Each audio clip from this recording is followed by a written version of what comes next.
Bonjour Francine, peux-tu te présenter? Bonjour, je m'appelle Francine Bavet. Je suis née il y a 61 ans dans une petite ville du nord de la France, à côté de Bavay. Une ville qui avait changé une vingtaine de fois de nationalité en 2 siècles, ce qui explique pourquoi petite fille de grands-parents, pour une part belgo-néerlandais, je suis une Européenne convaincue. Je suis fille de commerçants, de petits commerçants, un garagiste et la femme qui gérait les affaires le management. Et une des raisons pour laquelle je suis ingénieure, peut-être, c'est que, enfant, je passais des heures à démonter les essuie-glaces.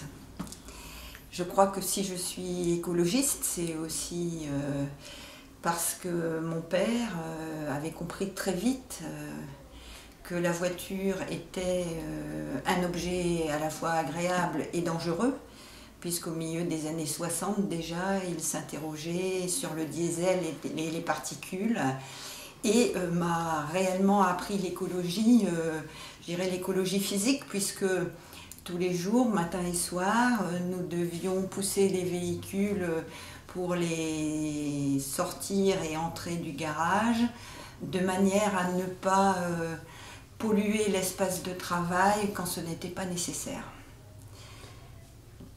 Je pense que ça explique réellement mon engagement aujourd'hui. Alors justement, qu'est-ce qui a déterminé ton engagement politique? Le paradoxe, c'est que mon premier contact à la politique, c'est pas fait par l'écologie. Il s'est fait par les questions féministes. J'ai eu la chance d'être excellente en mathématiques, d'être remarquée, et un jour j'ai reçu un prix qui d'ailleurs a été la vie d'Einstein, hein, donc la voix m'était donnée. Mais ça a été le début de mes ennuis, parce que tout le monde s'est demandé pourquoi une fille était bonne en mathématiques. Et l'interrogation des autres m'a obligée à m'interroger sur moi-même, ce que j'étais, ce qu'était une fille au milieu des années 60 en France. Et finalement, j'ai découvert qu'une fille, c'était moins qu'un garçon, et qu'il y avait une hiérarchie. Il y avait une hiérarchie non dite, mais réellement existante dans la société. Mais je ne l'ai pas découvert tout de suite. J'étais très susceptible, et un jour en cours d'anglais, en lisant un texte de Richard Wright, j'ai compris que je partageais la susceptibilité des Noirs américains. Et là, j'ai compris que finalement, j'étais devenue une personne dominée par une discrimination. Et c'est de là qu'est né mon premier acte politique, parce que je me suis dit que quand on comprenait ça, on avait obligation de le dire. Et j'ai commencé à en parler avec et les filles et les garçons de ma classe, et je peux te dire que ça a commencé à faire du bruit. J'étais devenue en quelque sorte une révoltée, un peu fugueuse d'ailleurs, parce que évidemment ce que j'avais découvert, je l'ai dit à ma famille, qui voulait me prêcher la précaution et peut-être la résignation pour que je réussisse mes études. Mais j'ai plutôt choisi la voie de la révolte. Et donc il y a eu des moments un peu, je dirais, actifs et dynamiques. Bon, j'ai réussi mes études, mais j'ai aussi réussi mon engagement en politique. J'ai donc travaillé dans des associations féministes pendant des années. Alors justement, pourrais-tu me raconter ton parcours? Alors, mobilisation associative, je viens d'en parler, mais donc j'étais devenue une personne concernée. Et quand j'ai commencé à travailler, eh bien, j'ai aussi dit mes préoccupations sur l'égalité de traitement salarial, par exemple. Et si on s'interroge sur l'égalité salariale pour les femmes, on s'interroge sur les salaires en général, on s'interroge sur les conditions de travail, à d'autant plus forte raison quand on a été éduqué à lutter contre la pollution. Et donc je suis devenue syndicaliste, et en toute honnêteté, ça suffisait à m'occuper.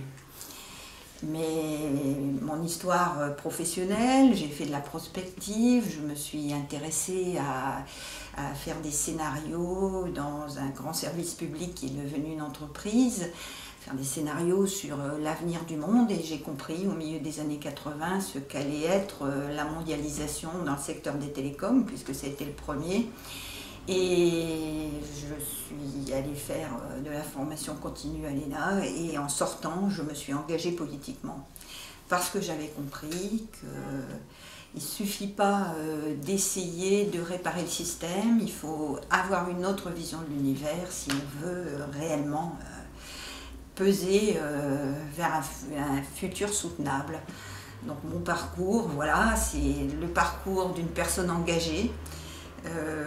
J'ai adhéré au Vert en 1993, au temps où il y avait 80 adhérents à Paris, dont je fus secrétaire départementale assez rapidement parce qu'on cherchait des bonnes volontés pour ce faire.